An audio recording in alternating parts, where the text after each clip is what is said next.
ملا صاحبا باز در گرد جنازی طور ملحدینی که تمام عمر علیه اسلام انتقاد، اعتراض، تمامی بدبختی و زمین سازی برای الحاد و دموکراسی و حاشی و عیاشی کرده، امین ملای ناملا جنازی همینطور خبیث هم میخوانه.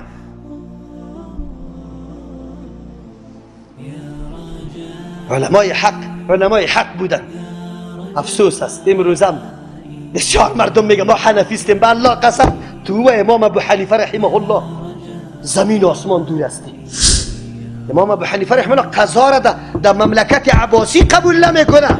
نزدیکترین پادشاهی است، نزدیکترین پادشاهی است به زمان رسول الله که تالی رم شریعت حاکم است، اما نمیپذیره قضا را. تو امروز قاضی استی، سارنوان استی، معلم و مدرس عقیدتی استی، فلان استی فلان استی فلان استی، کلش استی.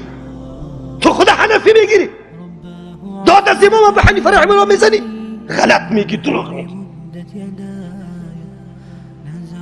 اسلافت نشناختی، امامت نشناختی، عقیدهش نشناختی، هدفش نشناختی، منهجش نشناختی.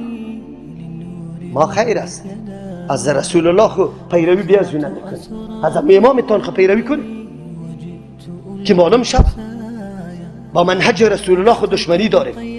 با منهج امامت خو برو حرکت کو.